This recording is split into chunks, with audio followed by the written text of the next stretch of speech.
ታስሮ 8 ዓመት ታስሮ ያለ ካሳ ምንም ትራንስፖርት እንኳን ሳይከፈለው ግባ ሲባል ቤተሰቡ ሲበተን ራሱ ሞራሊ ተሰብሮ ህይወቱ ጠፍቶ ግን ነፃ ነህ ግባ ማለት ትርጉሙ ምንድነው መንግስት ለምን አይክስም የሚል ፔፐር ነው የጻፍኩት ያው ሊመረቅ 4 ቀን ሲቀረኝ ደግሞ እንደገና ያዙኝ ሶስተኛ መሆኑ ነው ሁለተኛው ዙር ማለት መቼ ሁለተኛው ዙር ያንን ቀየሩና ምን አረጉ ፍርድ ቤት አፋጣኝ ፍትህ ይሰጣል ደህንነት ደግሞ የውሸት ማስረጃ አዘጋጅቶ ያቀርባል አንተን አይቶ ሰምቶ የማያውቅ ሰው መጥቶ የሆነ ጊዜ ታክሲ ላይ ተገናኝተን እንደዚህ ኡነግ ሁን ብሎ መልምሎኛል ይላል ሰው ማለት ኦፕንሊ ውሸት ማታቆም ማያውቅ ሰው በዚህ ደረጃ ይደራጅና መጥቶ ይመሰክርባል በመስቀለኛ ጥያቄ በምናምን እንትን ልትል ትችላለህ ዳኛው ግን ያንን የሚሰራው ችሎት ያንተን ማስተባበያ ፈጽሞ አይቀበልም ምክንያቱም ሊንኩ ከደህንነቱ ጋር ነው እኔ 10 ዓመት እንደሚፈረድብኝ ሞገስ ግርማ የሚባል ሰው ነው የነገረኝ ይሄን በርግጥ ለቢቢሲ ነገር ያለው ማን ነው ሞገስ ግርማ የመርማሪ ነው ፌደራል ፖሊስ እና ፖሊስ ነው የፈረደው ደህንነት ነው የፈረደው እሱ ነገረኝ እንጂ ምን ደህንነት ነው የፈረደው እና ነገረኝ እሱ ደግሞ ያው አጋጣሚ ከአፉ አምልጦ ብታምንም ባታምንም ብትወድም ባትወድም 10 ዓመት ይፈረድብሃል አለኝ ከዛ ፍርድ ቤት ሲሄድ ብዙ ማስተባበያ አቅርብ ያለው የቀረበ ማስረጃ የለም አንዴ ውሸት ማስረጃ ነው የቀረበው እሱም ራሱ ከክሱ አንፃር አላስረዳም ግን 10 ዓመት አለኝ ዳኛው እስከ ሰበር ሄጄ በዛው ጸና የፍትህ ሂደቱ ያ ነበር ዋናው ጉዳይ ግን ከፍርድ ቤት ውሳኔ ውጭ አያስሩም ያን ከፍርድ ቤት ውሳኔ ውጭ አያስሩም ከዚያ ያው ሶስተኛው በ2010 በኢትዮጵያ መጋቢት ይቅርታ ላይ ሁለተኛው ዓመተ ምህረቱ መቼ እንደሆነ ብታስታውስ ሁለተኛው ዓመተ ምህረቱ ከ2001 እስከ 2008 ነው የቆየሁት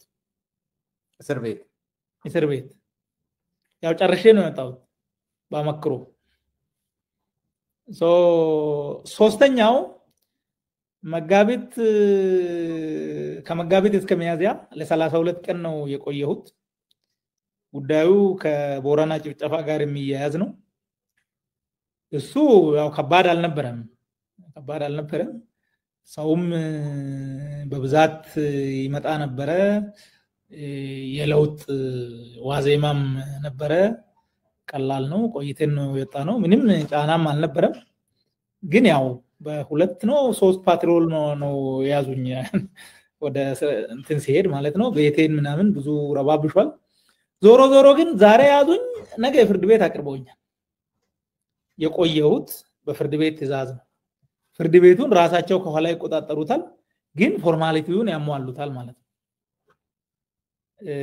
ህግ የሚለውን ነገር 48 ሰዓት አቅርቡ ያቀርባሉ ከፍርድ ቤት ትዕዛዝ ውጪ አታስሩ ያንን ያረጋሉ ፍርድ ቤቱ ይተባበራቸዋል የነበረው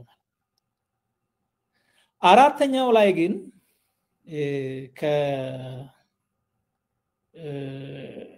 ታህሳስ 1 2016 እስከ ህዳር 26 የታሰርኩት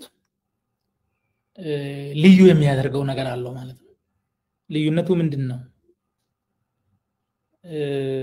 አንደኛ አማራ ክልል በታወጀ አስቸኳይ ጊዜ አዋጅ አንድ የኦሮሚያ ጨፌ ምክር ቤት አባል ተይዞ ታሰረ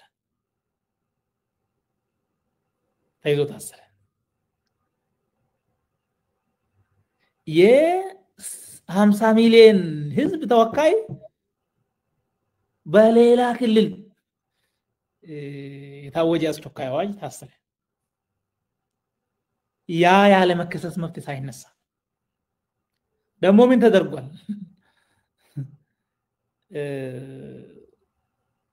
ያኔ በምትጠረጠርበት ነው የሚከታተሉም የሚመረምሩ። አሁን ሰው ያሳግታል አሉ ያቃሉ እንዳልሆነ ስም ማጥፋት ዘመቻ በደንብ አደረጉ። የኦነግ ሸኔ አባል በቤቱ ሽጓል አሉ ያቃሉ። ኢንቴንሽናል ክሪሚናላይዜሽን ነው ራሳቸው አውቀው የሚያደርጉት። ሶ ፍላሽ ይዞ ተገኝቷል። ይሄ ሽብር ነው አሉ ፍላሽ። ያንን ሁሉ አረጉ። ግን የሚገርምህ ነገር 5 ወር ነው ፍርድ ቤት አላቀረቡኝም፣ ከቤተሰብ ጋር አላገናኙኝም፣ ከጠበቃ ጋር አላገናኙኝም። ቸግሯቸው አይደለም ያቃሉ። ሶ የተለየ ያደርገዋል ማለት ነው። ህወሓት ኢህአዴግ ፎርማሊቲውን ያከብራል፣ እነዚህ ፎርማሊቲውንም አያከብሩ። ያ ብቻ አይደለም፣ ያው በተፈጥሮ ወንጀል ግለሰባዊ ነው፣ ግላዊ ነው። ወንጀል ፈጽማል አልፈጸምክም ያ በምርመራ የሚረጋገጠው ነው። ግን በአንተ ወንጀል አንተ በተጠረጠርክበት ወንጀል ያንተ አባት፣ ያንተ ወንድም፣ ያንተ ልጅ አይጠየቅም። የኔ ግን የ3 ዓመት ልጅ ራሱንም የማያውቅ ወንጀል አይደለም ራሱንም የማያውቅ የ3 ዓመት ልጅ ከቀበሌ ቤት በኔ ምክንያት አውጥተው ጅብ አውሬ ስር ወረወሩ። በአውሬ ምናልባት ካልተበላ ብለው የኔን የባለቤቴን የ28 ሰዎች የእህቶቼ ወንድሞቼ እና የቅርብ ዘመዶች ከሱ ጋር ንክኪ ያላቸው በገንዘብ ሊረዱ ይችላሉ ብሎ ያሰቡትን ለ8 ወር አካውንት ዘጉ።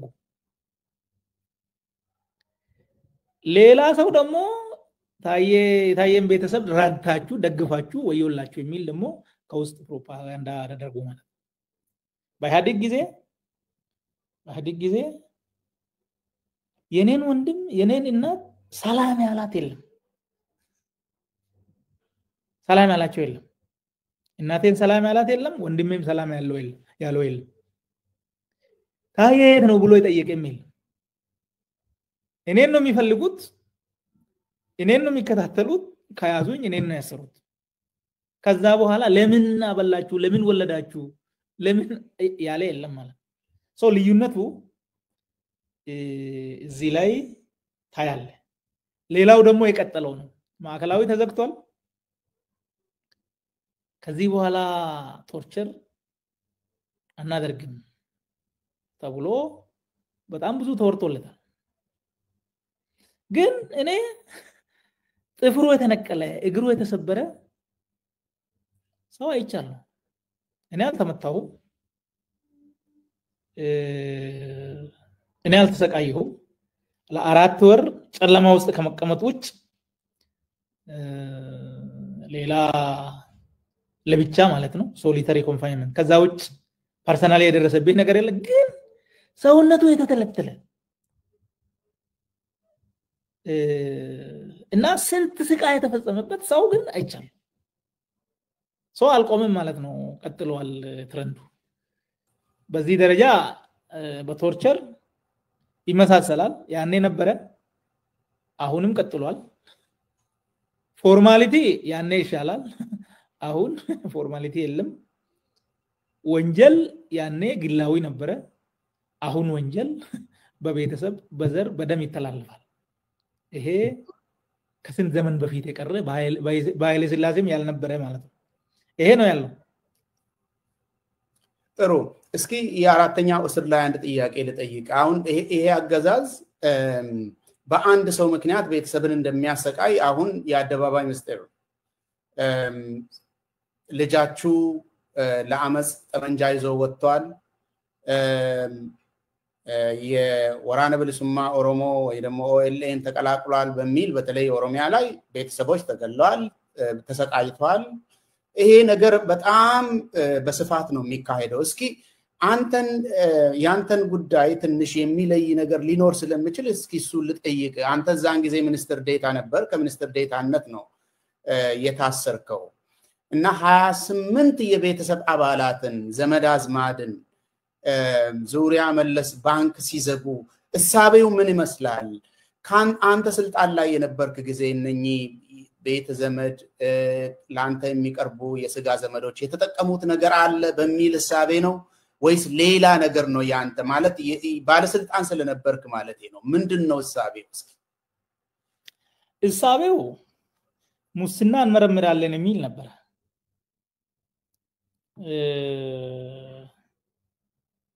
ዋናው ሲይዙኝ ሙስና አልነበረም። ያው እነሱም ለሚዲያም ግልጽ ያደረጉት ነበረ። ከጸረ ሰላም ኃይሎች ጋር ተባብሮ ሀገር ለማፍረስ የሚል ነበር። ግን ዞር ሲሉ ሙስና መርምሩ ተባሉ። ሰው ሙስና ሲመረመር እንግዲህ የሆነች መጽሐፍ ሽጬ ነበር እኔ ሆነች 2014 እና በዛ ምክንያት መጽሐፏን የገዙ ሰዎች ነበሩ እና በዛ መጽሐፍ ክፍያ የፈጸሙ በሙሉ ተጠርቶ ተመርምሯል። ያ መጽሐፍ የተሸጠው የመንግስት ባለስልጣናት ትላልቅ ሰዎች የተገኙበት መድረክ ላይ ነው። ግን እየታወቀ ያው ለማንገላታት ለማሰቃየት ሞራል ለመስበር ተብሎ ያንን ሲያረጉ ነበረ።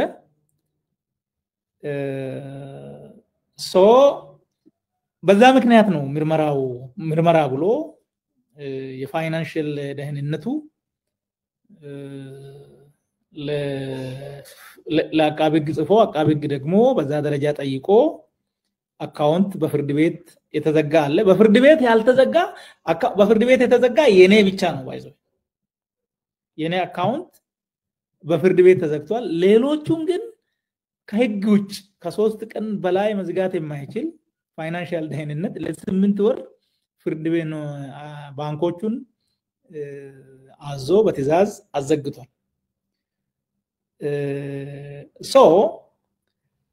ይሄ ምርመራ ደግሞ ምን ሆኗል? ታህሳስ 24 አልቋል። ይሄ ምርመራ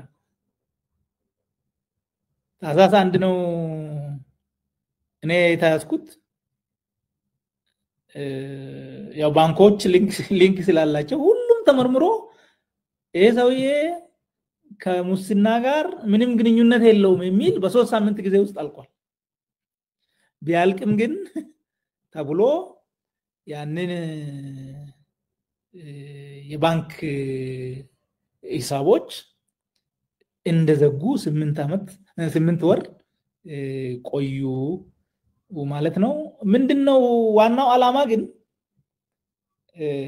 አንድ ሰው ይሄን መንግስት ሲቃወም ሪስክ የሚወስደው ለራሱ ብቻ ሳይሆን በዙሪያ ያሉ 50 60 70 ሰዎች ጭምር ነው። የሚቃወመን ሰው በእኛ መንገድ የሚቆም ሰው እሱም ብቻ ሳይሆን ዘመድ አዝማዱ ራሱ ለኛ ብለተው ብሎ በዛ ደረጃ ሆም ብሎ አስቦ ለማስፈራራት እና ሰው ኦኬ እኔ ብለህ ልትወስን ትችላለህ ለራሴ የሚደርስብኝ ብለህ ግን አጎት አክስት ያንዳንዱ ዙሪያ ያለው ሁሉ በአንተ ምክንያት ለጉዳት የሚጋለጥ ከሆነ ውሳኔ የግል አይሆንም ማለት ነው። ያኔ ማህበረሰባዊ ይሆናል። በዚህ ደረጃ አስበው ይመስለኛል። ወይም ደግሞ ምናልባት በጣም ቅሬታ ያላቸው በርካታ ባለስልጣናት አሉ። ምንም ቅር ብላችሁ ዝም ብላችሁ ትቀጥላላችሁ ፍንክች ብትሉ ይሄው የሱን ጉዳይ ተመልከቱ ምን እንዳደረግ ነው የሚል ለማሳያም ሊሆን ይችላል እና በዚህ ምክንያት ይመስለኛል ይሄ የኔ ነው ወደ ታች ስትወርድ ግን እኔ ፐርሰናሊ እኔ አጠገብ የሸኔ ቤተሰብ ይሰሩ ተብሎ ትእዛዝ ሲተላለፍ ነበር ልክ አይደለም ብዬም ተከራከርኩ ፍቃዱ ተሰማ ነው ያስተላልፈው ለዞኖች ለከተሞች ወደታች የሸኔ ቤተሰብ ይታሰር የሚል ነበር እኔ ያለው ማለት ሶ በጣም አንድ ጊዜ ሰንቀሌ ላይ እቺ አምቦ ያለው ፖሊስ ማሰልጠኛ በጣም ብዙ ሰው ታስሯል 2012 ይመስለኛል እና ያልታወጀ አስቸኳይ ጊዜ አዋጅ አለ ያልታወጀ ፍርድ ቤት ሳይቀርብ በጣም ብዙ ሰው እዛ ታስሯል የኦሮሞ ነጻነት ባሏ ከሆነ እሷ ምስት ትታሰራለች ልጅ ከሆነ አባት ወይም እናት ኦር ወንድም ጭምር ይታሰራል ማለት ሶ እንደዚህ አይነት ነገር ያው ቅድም ያነሳውልህ ወንጀል በዘር ይተላለፋል ይሄ አይነት ኦፍ ኮርስ ይሄ ከኦሮሚያ ውጪ ያለ አይመስልኝም ደቡብ ክልል ይሄ የለም ሶማሌ ክልል ይሄ የለም አፋር ክልል ይሄ የለም አማራ ክልልም ይሄ ስለመኖሩ አላቅም ትግራይ ክልልም ይሄ ስለመኖሩ አላቅም ያው ቀውስ ስለሆነ እዛም አካባቢ ያለው በትክክል ስለማይታወቅ ወንጀል ግላዊ መሆኑ ቀርቶ ያንተ ወንጀል እህትህን እናትህን አባትህን ወንድምህን እና ሌሎች በአንተ ዙሪያ ዘመድ አዝማድ ያንተ ወንጀል አንተ አስበህ የሰራው ወንጀል ከሆነ ያው እሱ ሌላ ሆኖ ግን በአንተ ምክንያት ይሄ ሁሉ ለስቃይ ይዳረጋል ኦሮሚያ ላይ ይሄንን ያው ለማንሳት ነው በአጋጣሚ በጣም ጥሩ እስኪ እንግዲህ የአራተኛውን ዙር እስር ጨርሰ ስትወጣ እንደ አውሮፓ አቆጣጠር 2016 ይመስለኛል እነ አቶ ለማ መገርሳ ፕሬዝዳንትነትን ስልጣን ወስደዋል እና አዲስ አመራር ተፈጥሯል በኦሮሚያ ክልል ላይ ያ አመራር ደግሞ መጥቶ ምን ሲሰራ እንደነበረ የሚታወቅ ነው ለህዝብ የመቅረብ የህዝብን ጥያቄን መልሳለን ብሎ ቃል የመግባት ሁኔታ ነበረ ኦሮሚያ ውስጥም ደግሞ ወደ መንገድ ወጣችሁ የምትሞቱበት ምክንያት የለም እኛ በእናንተ ቦታ እንከራከራለን የሚል ተስፋ የተሰጠበት ሰውን ሲያስር ሲያሳድድ የነበረ ፖሊስ ከልጆች ጎን ቆሞ ሰልፍ የወጡትን ሲከላከል እናስታውሳለን ሁላችንም እና በዚህ ጊዜ ነው አንተ የወጣው የቄሮ ትግል ከፍተኛ ደረጃ ላይ የደረሰበትና አንዳንድ ፍሬዎችን ማፍራት የጀመረበት ጊዜ ነው አንተ ስትወጣ ይሄንን ነገር እንዴት ነው ያየኸው ያንተን ስሜት ታስታውሳለህ ያ ኦፍ ኮርስ እኔ ሲወጣ ግንቦት 15 2008 ነው የተፈታሁት የቄሮ ትግል እስር ቤትም ሆኜ መረጃው ነበረኝ ያው ሰው ይመጣል ሚዲያ በርግጥ የለም ግን ያው የመንግስት ሚዲያ ብቻ ነው የምንመለከተው ግን ሰው ይመጣል መረጃ ታገኛለህ መንግስትም ደግሞ እንደዚህ ጸረ ሰላም ኃይሎች ምናምን ብሎ እነሱ አጠፉ የሚላቸው ነገሮች ያሳያል የተቃጠሉ እንትን ያሉ የወደሙ ነገሮችን ያሳያል በዛም እንትን የምትለው አለ መረጃው ነበር በእስር ቤት ቆይታዬ ግን የታዘብኩት ነበር አንደኛ ከኦሮሞ ፖለቲካ አኳያ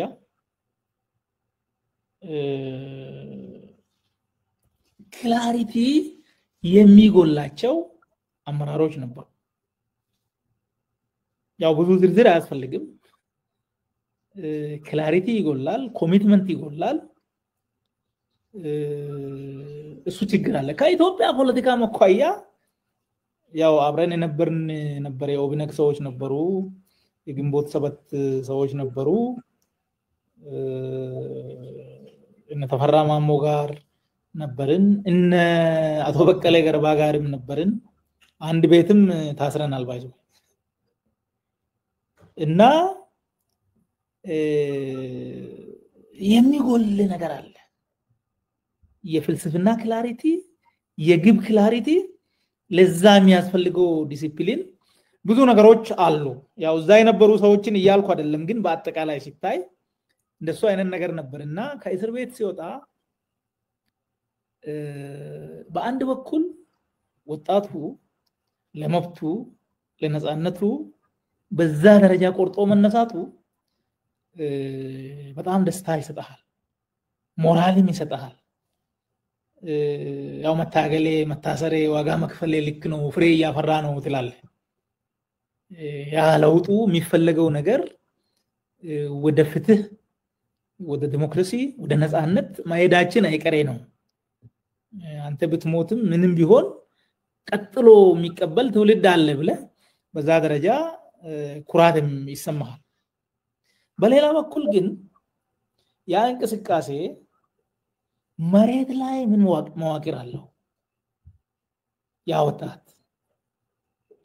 በማህበራዊ ሚዲያ እና እንደው በሌሎች ሚዲያዎች በመደበኛም ቢሆን በዛ ደረጃ የሚቀሰቀስ ነው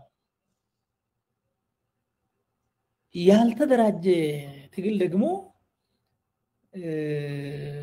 አየህ በደርግ ጊዜም ተማሪዎች ተንቀሳቅሷል ኃይለሥላሴን ለመገልበጥ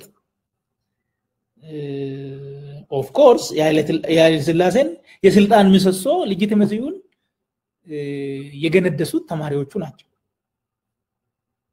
ነገር ግን የተደራጁ ስላልነበሩ እና ወደፊትም እንዴት እንሄዳለን ያለውን ስርዓት ግፈኝነቱን ምናምን ከመቃወም የዘለለ ወዴት ነው የምንሄደው እንዴት ነው የምንሄደው የሚለው ነገር የተደራጀ አመራር የተደራጀ ማዋቅር ስላልነበራቸው ትግሉ በወታደር ተነጠቀ ያ ስጋት ነበረ በሌላ በኩል ማለት ነው እንደወጣው ጓደኞች ነበሩ ሚልኬሳም ነበሩ ሌሎችም ነበሩ ያው ለስም አስፈላጊ ላይሆን ይችላል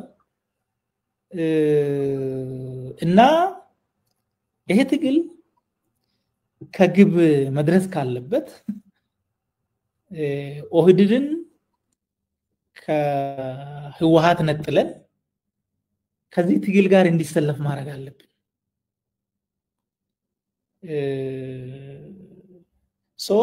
ኦህዴድ ከወያኔ ተላላኪነት መነጠል አለበት ያ ካልሆነ ወይ ሌላ ኃይል መጥቶ ይወስዳል ወይ ይሄ ትግል ሄዶ በጊዜ ሂደት ተዳክሞ እዛው ሊቀር ይችላል መዋቅር ካለው ኃይል ጋር ካልተቀናጀ የሚል ሐሳብ አነሳው ለብዙዎች ኦድ ሆኖ ነበር ያ ጉዳይ ግን ዞሮ የነበረው ስሜት በወቅቱ አሁን ያልኩ ነበር ማለት ነው በጣም ጥሩ እስኪ ትንሽ ገፋ እናርገው ከወጣህስ በኋላ አንተ ተሳተፍክ በትግሉ ውስጥ በትክክል ተሳትፌያለሁ እኔ አቋሜን ያው መጀመሪያ ወደ ትግል ሲወጣ ለትጥቅ ትግል ነው የወጣሁት እስር ቤት ላይ ሆኜ ብዙ መጻፍቶችን አንብቤ ስለ ጋንዲ ስለ ማንዴላ ስለ ሌሎች ስለ ማርቲን ሉተር ብዙ አንብቤ አቋሜን በሰላማዊ ትግል ላይ አረኩ ከኮስት አኳያም ከሞራል አኳያም አዋጭ ነው ብዬ ያመንኩት እሱን ነበር ይሄንን የወጣቶች ትግል ተቀላቀሉ የተቀላቀልኩት ያው እኔ ሐሳብ በመስጠት ነው ፌስቡክ ከፈትኩ በዛ ፌስቡክ የማቀውን እውነት እየገለጽኩ በጣም ብዙ አስተያየቶችን ሰጥቻለሁ ትግሉ መሄድ ያለበት በዚህ አይደለም በዚህ ነው በሚል አንዳንድ ጉዳዮችንም አንዳንድ አካሄዶችንም የተቃወምንበት ጊዜ ነበር በተለይ የኛ ትኩረት የነበረው የኛ ቲም ወጣቱ በሰላም መታገሉን አቅሙን ማደራጀት እንዳለበት የበለጠ ፍጹም ሰላማዊ እንዲሆን ያ ሁላችሁም እናንተም ውጪም የነበራችሁ ያንን ነው ስትሉ የነበረው እኛም ያንን ስንል ነበረ እኛ በተጨማሪ ምን አድርገናል በኋላ እናንተም ወደዛ መጣችኋል ኦሂድድ ሆይ ተነስ የሚል ነበር አንተ 4 ሚሊዮን አባል ይዘህ 40 ሚሊዮን ህዝብ ወክለ በሴንተር መሃል ሀገር ላይ ሆነ ይሄ ሁሉ ህዝብ ካንተ ጋር ሆኖ በዚህ ደረጃ እንግዲህ ይሄ አብዮታዊ ዲሞክራሲያዊ ማዕከላዊነቱን ይሄንን እንዲበሉ ይሄ ጥርነፋ ነው የሚል በዚህ ደረጃ ብዙ ቅስቀሳ አድርገናል ያው በኋላ እነ ለማም ነሐሴ ወደ መጨረሻ አካባቢ እነ ሙክታርን አሸንፈው ወደ ፊት ለፊት መተው ያንን ቅድም አንተ ስታነሳ የነበረውን ጌታችን ህዝባችን ነው ሌላ ጌታ የለንም የሚል ቁርጥ ያለ አቋም ያዘ ለማ ያው እሱ ያንን አቋም ሲይዝ ከታች ያለውም ኦፍ ኮርስ አንዳንድ ችግሮች ነበሩ ግን በአጠቃላይ ሁሉም ብሶት ስለነበረበት ያንን አቋም ይዞ ወደታች ወረደ በተለይ ለፖሊስ በተለይ ለሚሊሻ እናንተ የህዝብ ስጋቶች ሳትሆኑ የህዝብ የደህንነት የሰላም ዋስትናዎች ናቸው ስለዚህ ከህዝብ ጋር ቁሙ ወንጀልን ተከላከሉ ከዛ ባሻገር ግን ህዝብ ላይ የሚደርሰው በደል ካለ ከህዝብ ጋር ሆናችሁ መከላከል አለባችሁ እንጂ በደል ከሚፈጽሙ አካል ጋር መወገን የለባቸውም የሚል ግልጽ መመሪያ ሰጠ ያ መመሪያ እንዳለ ወርዶ ቀበሌ ድረስ ነው የተተገበረው ነው ከዛ በኋላ እኛ እንዳልነው የቄሮ ትግል ከኦህዴድ መዋቅር ጋር ከፖሊስ ከኦሮሚያ ፖሊስ ጋር ያ ሁላችሁም የህዝብ ጋሻና መከታ ተብሎ በዛ ደረጃ ሲም ይወጣለት ነበር ከዛ በኋላ ነው እንግዲህ ሁሉም ካድሬውም ህዝቡም ወጣቱም የጸጥታ ኃይሉም ሁሉም አንድ ሆኖ ሲቆም ትግሉ ወደ ኋላ የማይቀለበስ መሆኑ እየታወቀ መጣ ማለት ነው ያ ነው በዛ ደረጃ ያ እንዲፈጠር ከአመራሮች ጋርም ግንኙነት አድርገናል በውስጥ መስመር ከለማ ጋር ለምሳሌ ያው ከብዙ ትግል በኋላ ሐሳቦች ሰጥተናል በየሁለት ሳምንቱ ሚኒመም በየሁለት ሳምንቱ እንገናኛለን እናገኘዋለን የኛን ግምገማ እንነግረዋለን የሱን ግምገማ እንሰማለን በዛ ደረጃ ብዙ አብረን ሰርተናል ማለት ነው በውስጥ ደረጃ ውጪ ላይ ደግሞ ይሄ የህወሓት የበላይነቱን ያለ ፍርሃት ከኢኮኖሚ አንፃር ከሚደረገው የመብት ጥሰት አኳያ ከሚገባው የወሰደው የመዋቅር ድርሻ አኳያ ይሄ ልክ አይደለም በሚል በግልጽ በኦቢኤንንም የቀየርነው እኛ ነን ባይዞ ኦቢኤን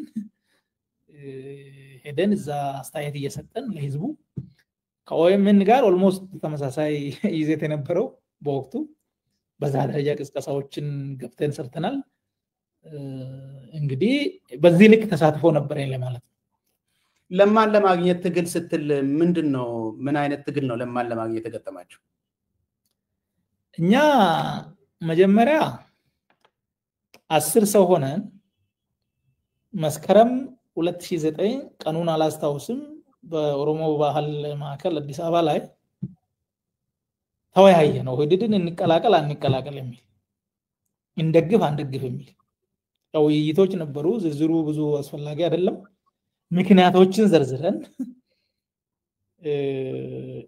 መደገፍ አለብን የሚል አቋም ያስኩት እኔ ነበርኩ እና ምክንያቱ ስላሳመናቸው ሁሉም እሺ ያሉ ከዛ በኋላ ለማን ማግኘት አለብን ብለን ወሰንን ከዛ አዲሱና ሽመልስን አገኘን አዲሱና ሽመልስ ለማ ማግኘት እንደምንፈልግ እና ኦህዴድን መደገፍ እንደምንፈልግ ነገርናቸው እነሱ በየጊዜው ያገኙናል ሐሳብ ከኛ እንትን ይላሉ ለማ ጋር አድርሱን ስንል ላሽ ነው የሚሉት እንትን አይሉ አያደርጉትም ምክንያቱም ምንድነው በኋላ ላይ ገባን ለማ ያኔም አጥር ታጥሮበታል ያኔም ሰው በኋላ ከሱ ጋር ይቆማል የሱን አቋም ይይዛል ተብሎ የሚጠረጠር ሰው እንዲያገኝ አይፈቀድም ያው ብዙ ዝርዝር ነገሮች አሉ በኋላ አየን በዚህ ልክ ብዙ ሰዎችን አባዱላን ጠይቀናል ሞክሮ አልተቻለው ምክንያቱም አጥሩ ከለከለው ሰለሞን ኩቹ የሚባል የሰላምና ጸጥታ ዘርፍ ነው የነበረው በወቅቱ ኦፍ ኮርስ እሱን ለጊዜው ያው ከሳሞራ ጋር ስለተጣላ ከማዕከላዊ ኮሚቴም እንዲወጣ ከአስተዳደር መዋቅርም እንዲወጣ ተደርጎ ነበር መሰለኝ ለሱም ነገርናል እሱም ፈልጎ አልቻለም የሚችሉት የነበረው አዲሱና ሽመልስ ናቸው እነሱ ደግሞ እኛ ለማን እንድናገኝ አልፈለጉም በዚህ መሃል 5 ወር ሙሉ ተጠብቀን ማለት በዚህ መሃል ፈቲያ መሐመድ የምትባል የሐሮማያ ዩኒቨርሲቲ መምህር ኦር ሰራተኛ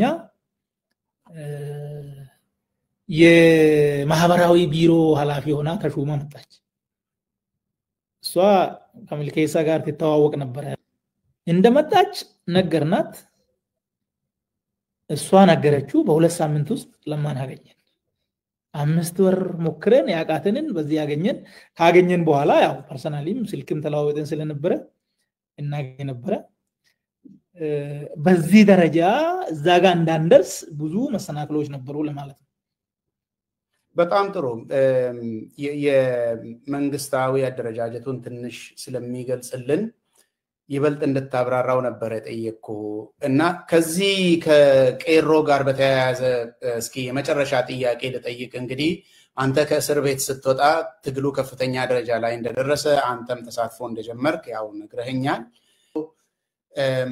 ያለውን የኦሮሚያ አስተዳደር ሁኔታና እንዴት ወደ ኦህዴድ ለመቀላቀል እርምጃ እንደጀመርክ አንተ ጓደኞች ጋር መንቀሳቀስ እንዴት እንደጀመርክ ጀምረህልኝ ነበር ወደዛ በኋላ መጣለው ግን ከዛ በፊት እስኪ የቄሮ ትግል ኢህአዴግን ያሸነፈበት ያንተ ግምገማ ምንድነው ለምንድነው ማሸነፍ የቻለው እስኪ ምንድነው ያንተ ግምገማ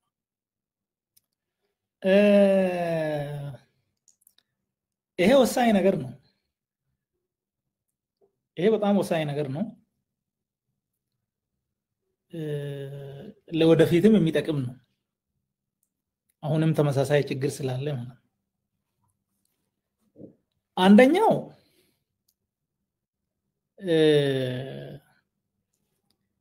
ቄሮ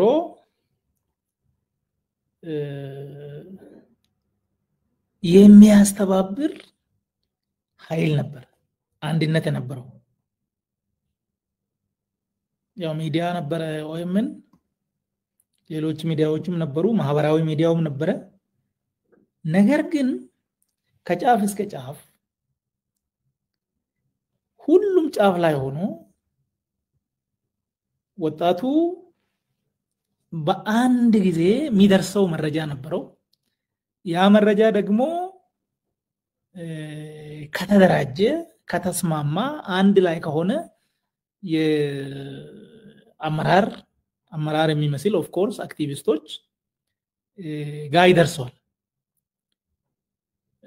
ያ የሚዲያ እንቅስቃሴ ሚዲያ ብቻ ሳይሆን በዛ ሚዲያ ላይ የሚታየው አንድነት የሚታየው ቁርጠኝነት ለወጣቱም በጣም ትልቅ ዝንቅ የሆነ ይመስለኛል ያ ወጣት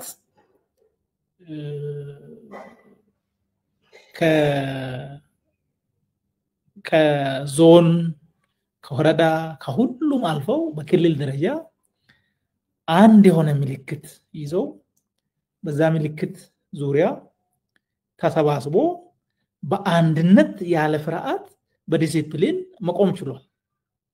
አንድነቱ በጣም ወሳኝ ነው። ቁርጠኝነቱ ሌላው ነው። ከዛ ባሻገር ግን የህዝቡ አንድነትም ህዝቡ ያንን ትግል ሙሉ በሙሉ ደግፏል።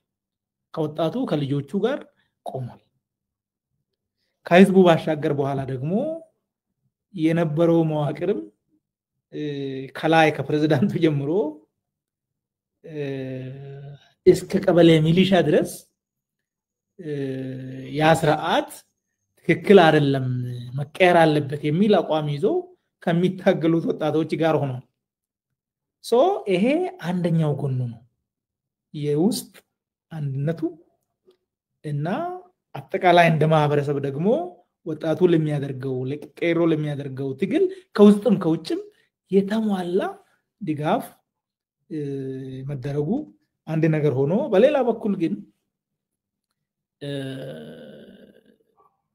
በተናጥል መደረጉ ቀርተው ድንበር ዘለል ደግሞ ትብብር ተፈጠረ ማለት እሱ መዘንጋት ያለበት አይመስለኝም። የቀይሮ ትግል ሂዳር 2008 ነው የጀመረው። ለብቻው መጥቶ ሐምሌ 2008 ደግሞ አማራ ክልልም ተመሳሳይ እንቅስቃሴ ተጀመረ በፋኖ። አይ ቲንክ ሁሉም ሰው መርሳት የሌለበት ታሪካዊ ሰልፍ ጎንደር ላይ የኦሮሞ ደም የኔ ደም ነው፣ ሁሉም የፖለቲካ እስረኛ ይፈታ፣ እነ በቀለ ገርባ ይፈቱ የተባለው ነገር ለብዙዎች አባባል ነው፣ ግን በጣም ትልቅ የፖለቲካ መልእክት ነበር። በወቅቱ የነበረው አገዛዝ የኖረው ትልቁ አቅሙ አንዱ እና ሌላው እሳትና ጭድ የሚል ነገር ነበር። which was wrong። አሁን ህዝብ እንደ ህዝብ ከማንም ጋር ጥላቻ የለም፣ ሊኖርም አይችልም፣ ኖሮም አያውቅም። ግን ይሄ ህዝብና ይሄ ህዝብ እሳትና ጭድ ነው፣ አህያና ጅብ ነው የሚል ትርክት ነበረ። አንዱ ጠባብ ተብሎ ተሰይሟል፣ ሌላው ደግሞ ትምክተኛ ተብሎ ተሰይሟል። ይሄ በፍጹም ሊጣጣም የሚችል ፍላጎት ነው ያላቸው፣ ስለዚህ አይተባበሩም የሚል ነበር። ያ ግንብ ፈርሶ ይሄ ህብረተሰብ አንዱ የሌላውን ችግር መረዳትና በወቅቱ ሲቀነቀን የነበረው በፍትህ ላይ በነፃነት ላይ ይሄ ጥያቄ የኔም ነው፣ በእኩልነት ላይ በወንድማማችነት ላይ በህግ በላይነት ላይ በህግ መንግስታዊ መብቶች መከበር ላይ ሁሉም ይሄ ጥያቄ የገሌ ብቻ አይደለም፣ ሰው ተመሳሳይ ጥያቄ አለን የሚል መተባበር ሲጀመር ከዛ በኋላ ደግሞ በ2010 ባህር ዳር ላይ በና ለማና በና ገዱ ኦሮማራ መድረክ ሲደረግ ይሄ ማህበረሰብ ያው ናቹራሊ ፖለቲካ ነው፣ ከ65 በመቶ በላይ የኢትዮጵያ ህዝብ የሚሸፍን ነው፣ ቆዳውም ስፋት አለው፣ በመንግስት መዋቅር ውስጥም ትልቅ ነው። ይሄ ፖለቲከኞቹ ወደ መተባበር ሲመጡ አጠቃላይ ባለው ሁሉ መፈራራቱ ተሰበረና ወደ መተማመኑ አንድ ላይ ወደ መቆሙ መጣ። በዚህ ምክንያት ያው የአገዛዙ በወቅቱ ቲፒኤልኤፍ ነው የሚታወቀው። ያው ቲፒኤልኤፍ በወቅቱ ሲሰራ የነበረው ዛሬ ተመሳሳይ ወንጀል በሌላ አካል ስለተሰራ ያ ወንጀል አይሰረዝም፣ ባይዘ ወንጀል ነበር፣ ጥፋት ነበር። ዛሬ ቁማርተኞቹ የሚሰሩትን እነሱም ሲሰሩ ነበር። ያ የቁማር አጥር ሲሰበር እና ህዝቡ ሲተባበር በዚህ ደረጃ ወደ ለውጥ ወደ ማሸነፍ የህዝብ ኃይል ወደፊት ወደ መምጣት መጣ ማለት ነው። በጣም ጥሩ ታዬ። ስለ ትብብሩ እስኪ አንድ ጥያቄ ልጠይቅ። ምናልባት ትብብሩ ውስጥ ነው አይደለም የሚለውን አንተ ያንተን እይታ ትነግረኛለህ። አማራ ክልል እንግዲህ ያ ሰልፍ ሲወጣ የምናስታውሰው ነው። አንተም እንዳነሳኸው የኦሮሞ ደም የኔም ደም ነው እነ በቀለ ይፈቱ የሚለው ራሱን ችሎ እንደ ቄሮ ራሱን ችሎ የወጣ ትግል ነው ዛን ጊዜ ማለት ነው። በዛን ጊዜ ወይስ የኦህዴድና የብአዴን ትብብር ነው የወለደው ወይስ በዚህ መካከል ያለ ማናየው ነገር አለ? ያንተ እይታ ምንድነው?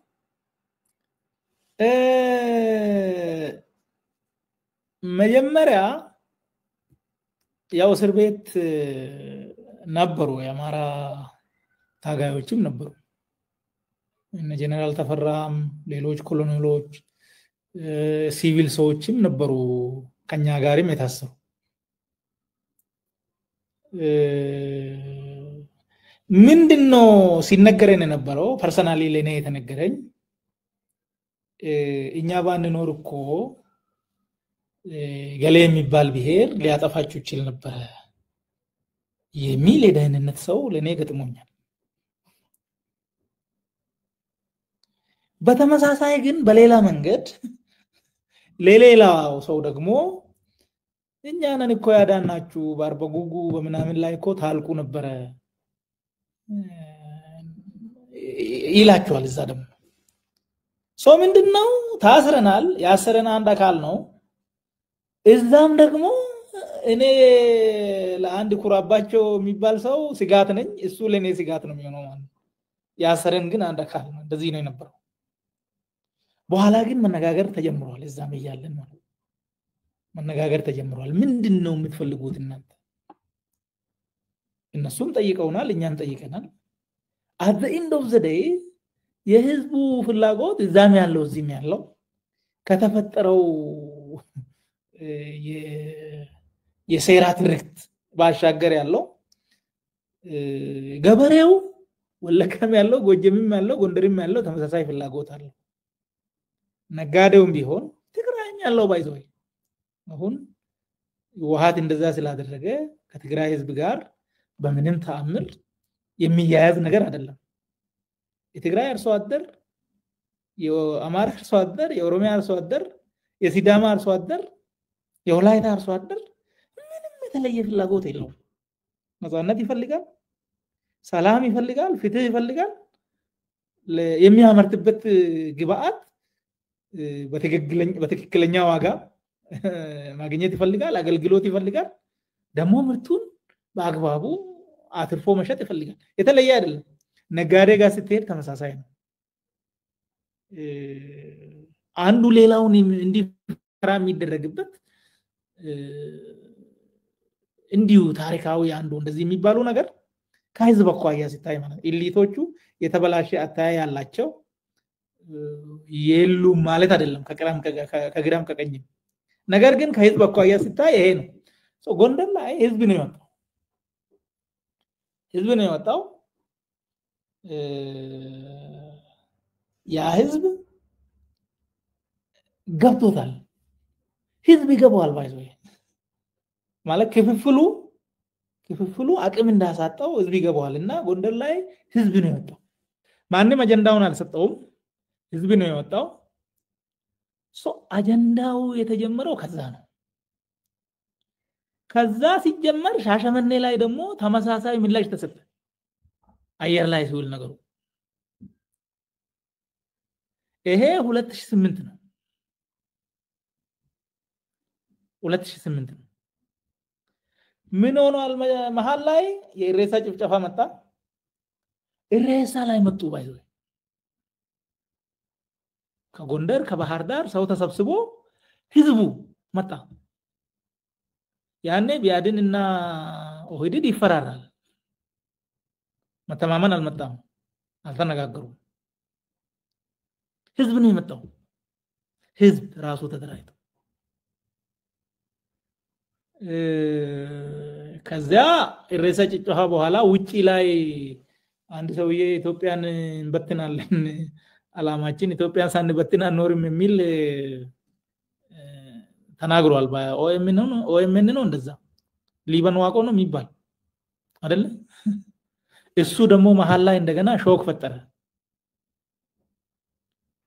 ፈጠረና ሂደቱ እንደገና በዛ መሃል ደግሞ ቁማር የሚጫወቱት ለማሞቅ ሄዱ 2009 እንደዛ አይነት ሴራ ላይ ተወጥቶ 2009 ሐምሌ አካባቢ ምን ሆኗል ኢሉባቦር ላይ የኦነግ ባንዲራ በአማራ ነዋሪዎች ላይ ጥቃት ተሰነዘረ የሞቱም አሉ የቆሰሉም አሉ ንብረታቸው የተጎዳም ነበር እና ይሄ ነገር ሲመረመር ያንን ሲያደርግ የነበረው የደህንነት ሰዎች ናቸው ለምን የጎንዮሽ ይፈልጋል ከዛ በኋላ ምን አድርጓል ይሄንን ጉዳት ኢኤንኤን የሚባል ሰዓት ክሪቲካል ታይም ላይ ሰው ኳስ ያየ